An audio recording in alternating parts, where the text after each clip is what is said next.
Hey everyone, and welcome to another episode of the One Shady Family Podcast. I'm your host, this week's Nerd Herder.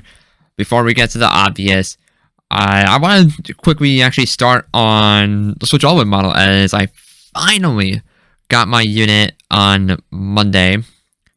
But today, I had to send it for repair.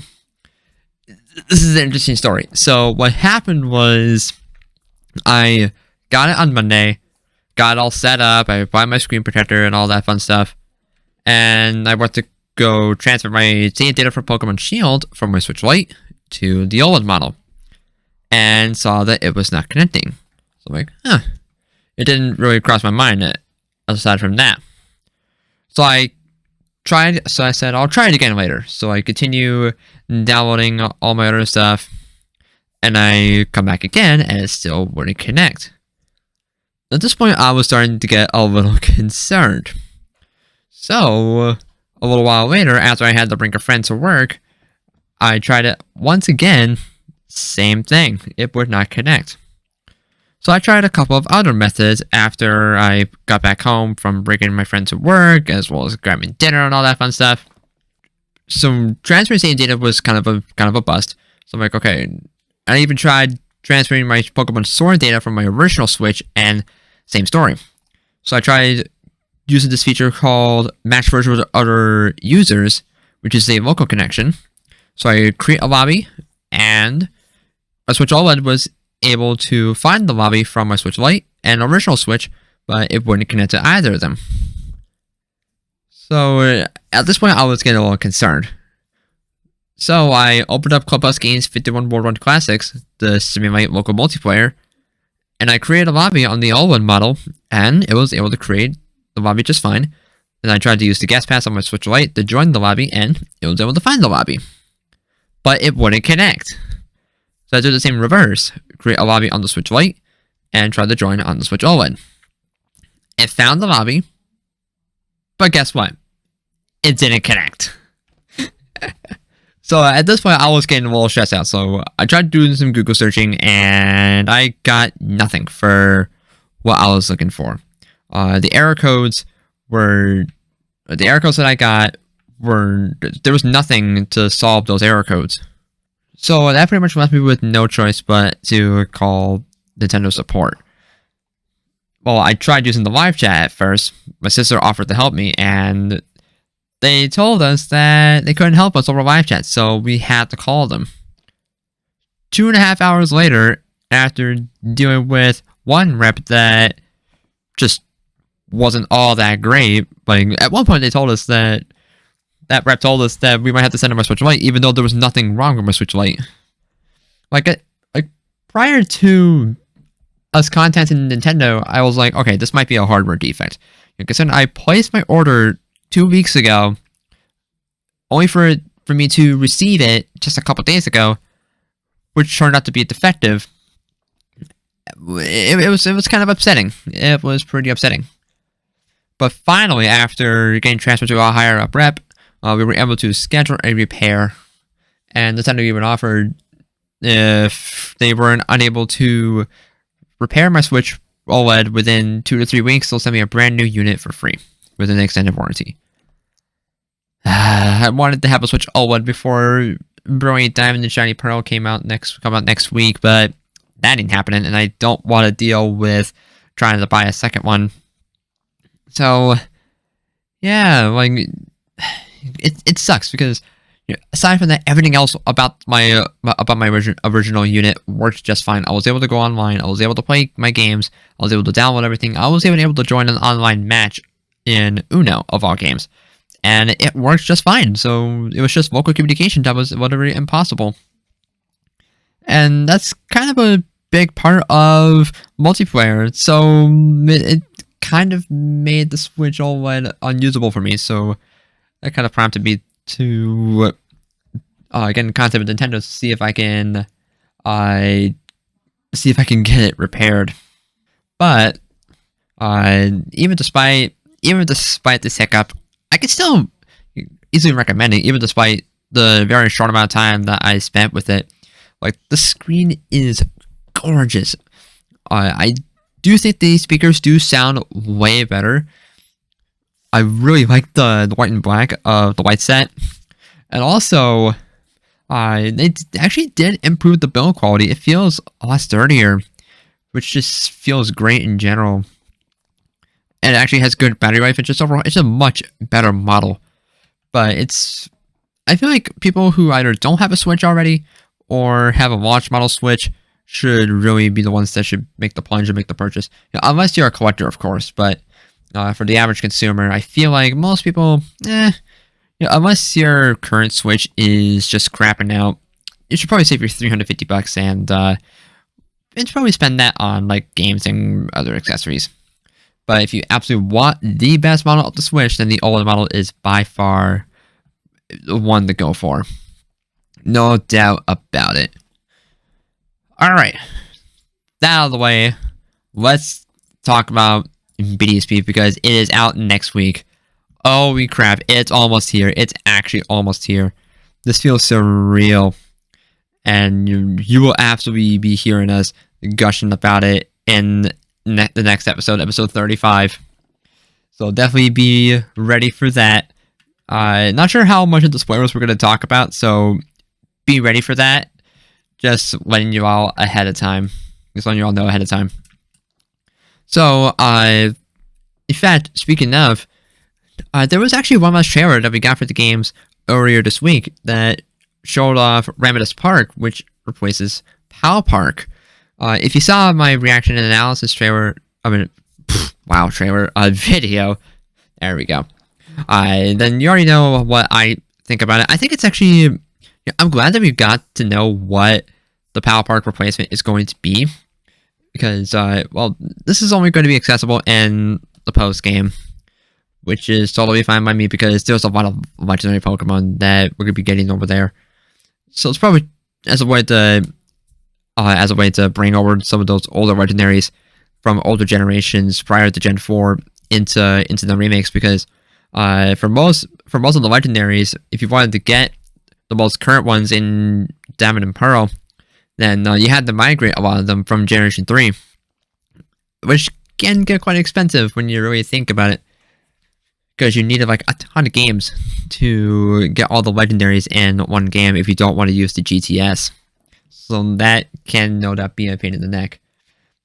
Platinum was a little better because you got access to the legendary birds in the post game, but they were roamers as well. But here in Ramadas Park, it's going to be a little different. As the only legendary Pokemon that they showed us so far are Mewtwo, Ho-Oh, Lugia, the legendary birds, the legendary beasts, and Rayquaza. And even some of the legendaries are going to be version exclusive, with Ho-Oh and the legendary beasts being exclusive to Brilliant Diamond, while Lugia and the legendary birds are exclusive to Shining Pearl. I do wonder if you can get the Galarian forms of Articuno, Zapdos, and Moltres in Brilliant Diamond and Shining Pearl via Pokemon Home. We'll just have to wait and see until that support gets added eventually.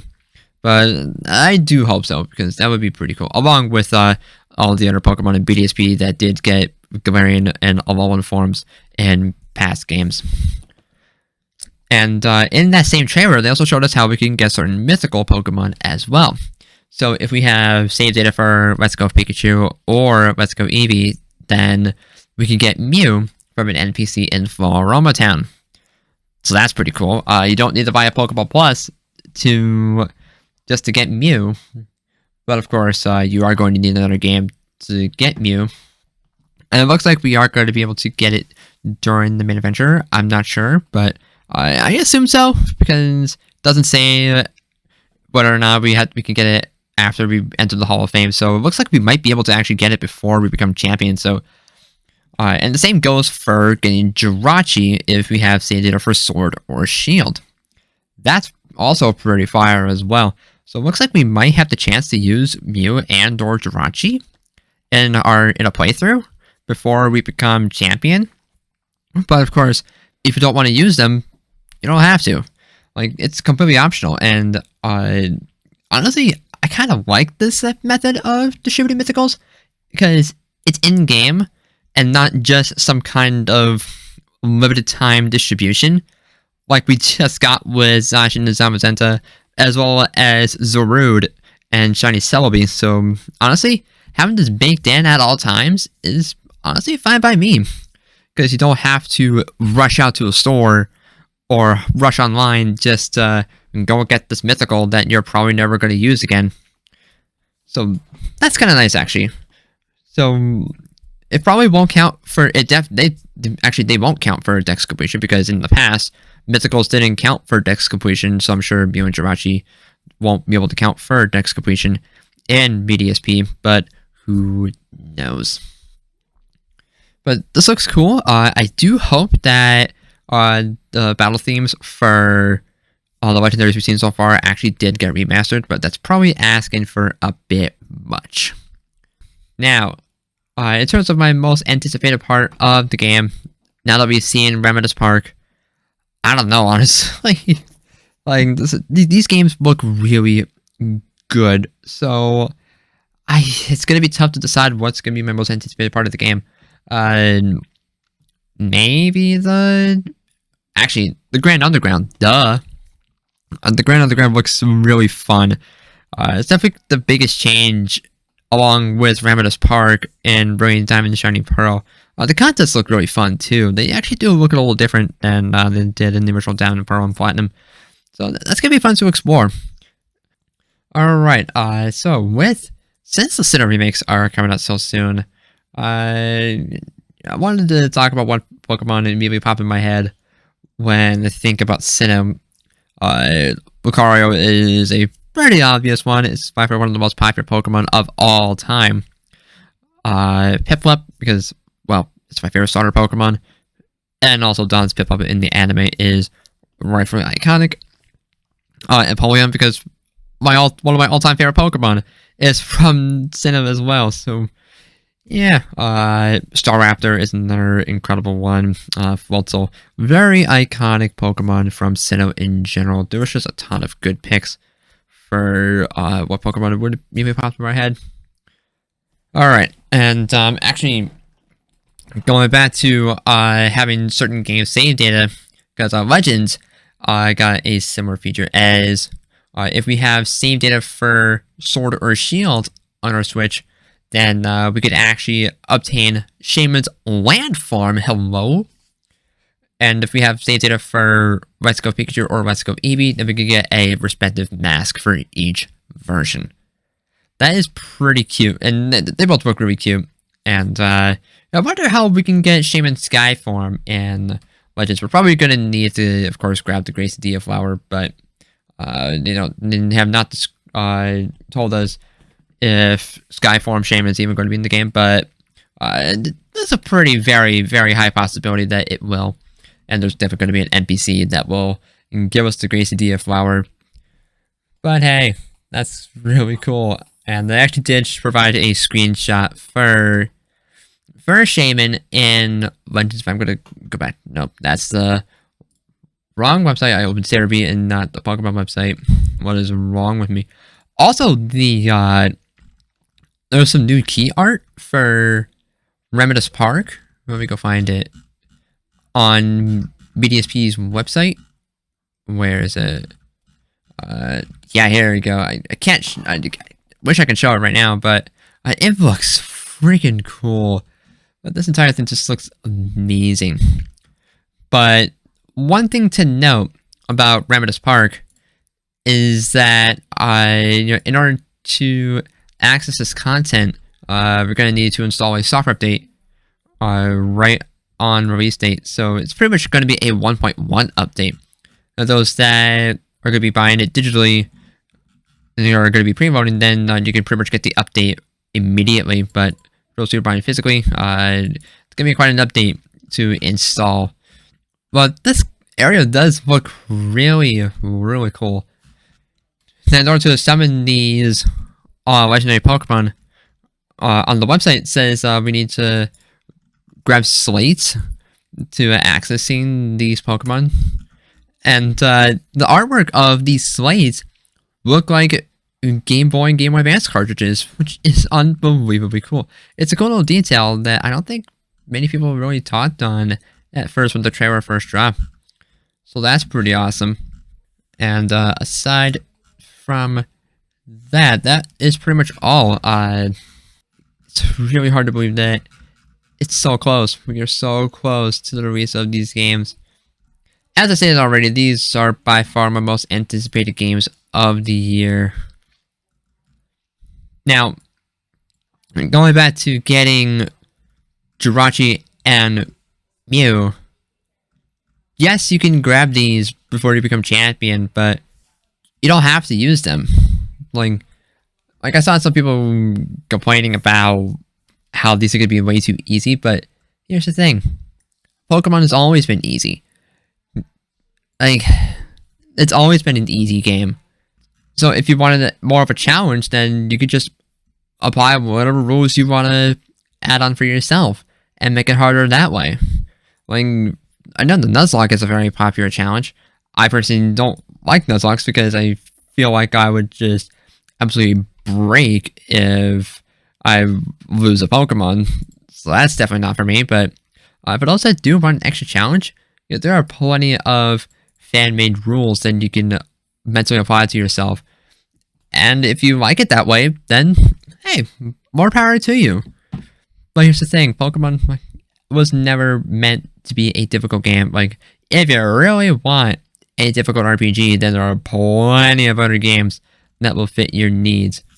It's like, it's really not that big a deal. Plus, like I said, you don't have to use Jirachi and Mew. Like, if you're just gonna be collecting these and putting them in your box forever, hey, then you could do that.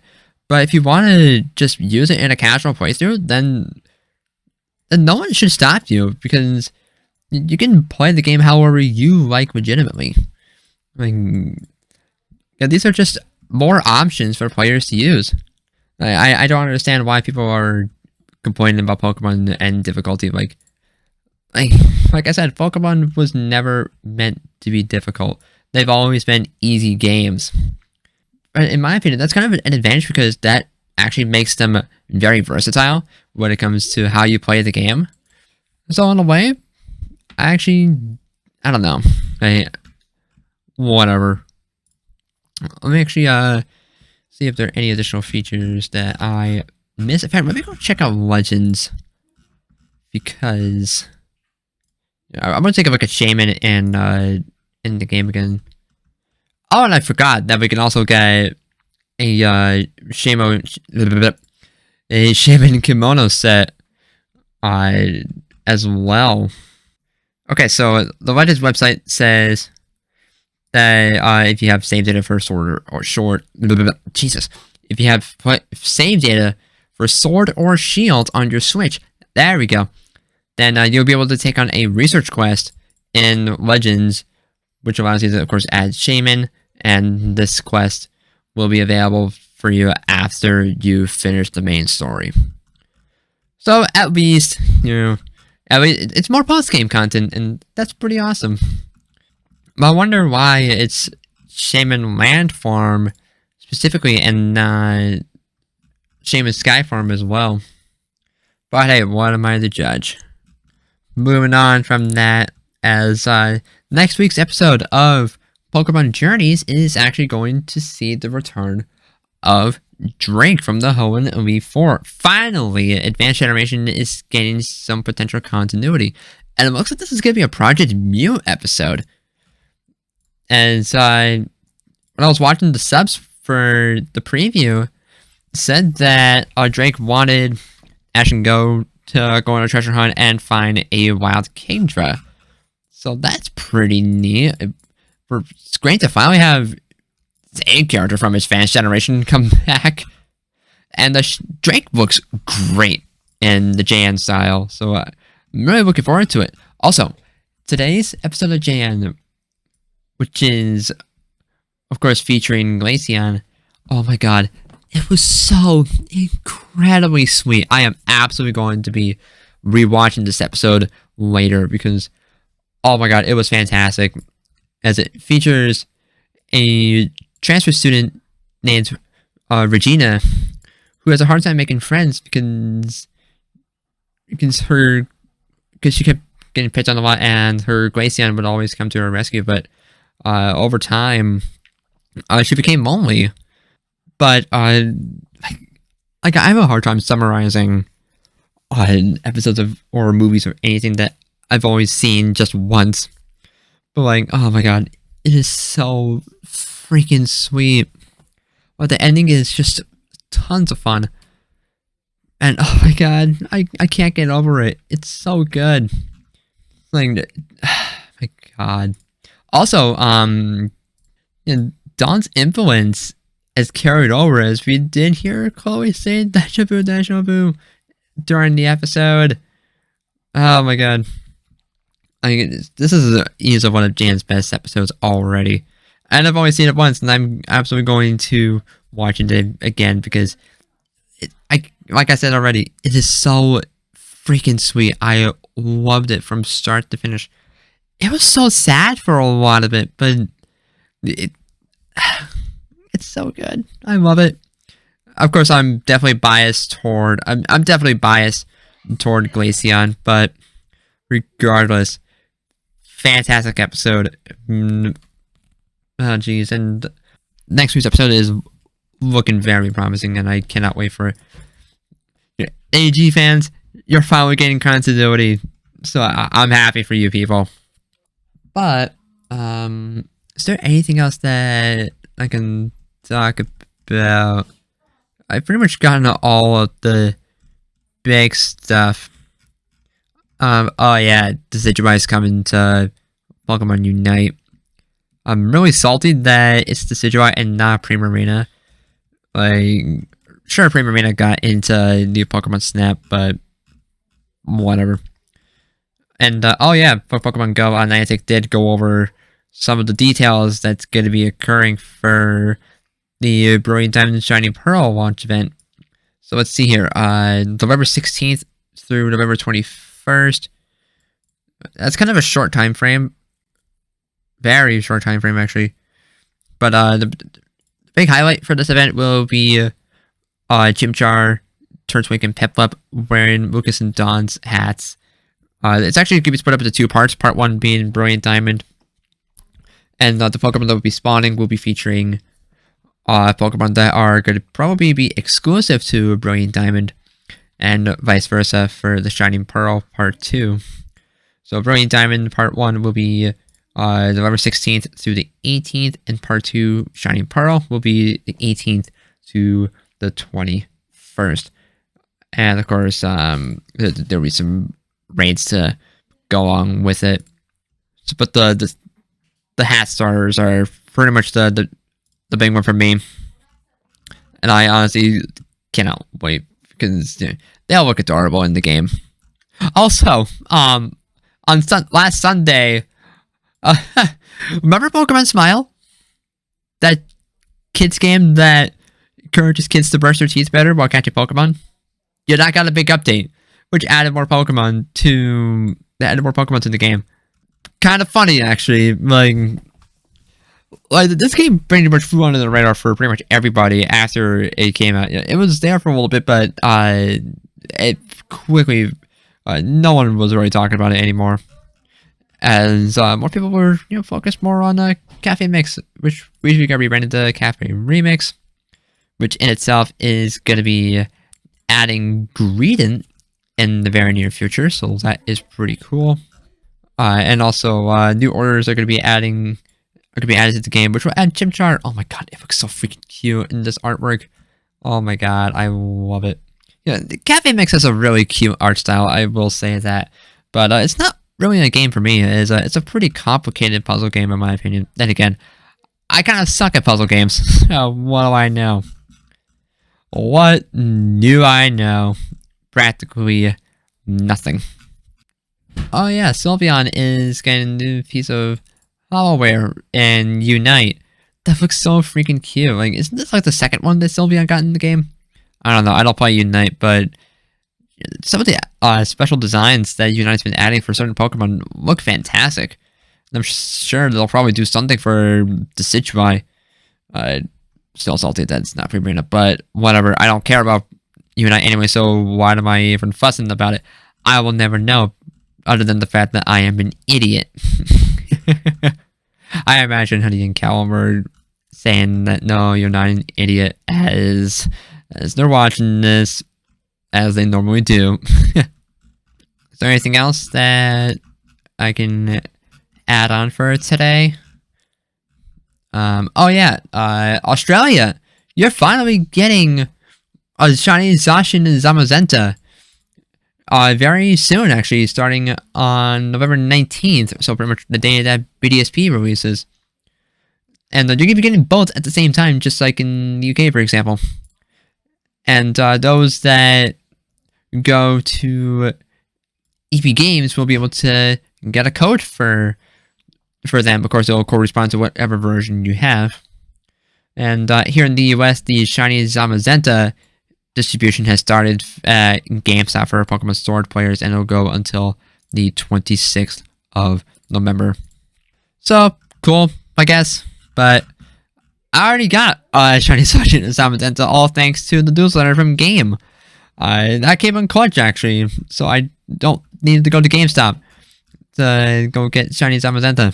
So, whatever. Actually, I don't think I ever talked about this, but when I went to go get my code for shiny Zacian at GameStop, before I signed up for the newsletter from Game, I asked the guy behind the counter if they had any codes, and the store that I went to said that they didn't have any. So I'm like, oh, okay, that's kind of a bugger. But I wasn't sure if I was going to be going back, because I rarely travel to stores right now because, of course, COVID. But I saw that they actually had this really cute little Eevee hat, and complete with ears, and I really wanted it. It was $25, and I pretty much impulse purchased. And in fact, speaking of impulse purchases, Pokemon Center did come up with their holiday merch, and it looks wonderful. Some of the more notable ones for me from this set are a holiday Glaceon and Piplup and Mantike plushies. Those are really cute. Galarian Ponyta got a whole set with touchscreen gloves, a scarf, a beanie, and a headband, and it all looks wonderful. I myself bought a. There was one. There's a sweater for Eevee in addition to Pikachu. I bought the Eevee one because I couldn't resist myself, even though it is holiday themed and it's November. Yeah, because Thanksgiving is this month, at least here in the States. But come on, this design is just so cute. And I am honestly I just love it so much.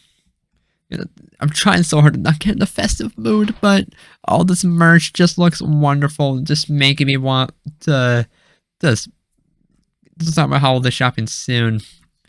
But whatever, it is what it is. I might buy something else very soon.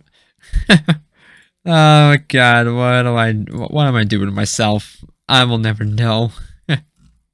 Okay, well, there's also a, this is not part of the set, but there's a Leafeon and Glaceon hoodie on the Pokemon Center as well. $50, Jesus Christ.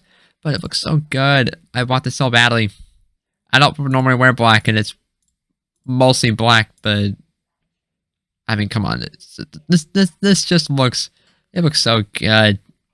And my bias toward Leafeon and Glaceon is absolutely showing. Oh my God. So much merch. I'm just... jeez. A bit of an unproductive episode because, of course, I'm just by myself. But whatever.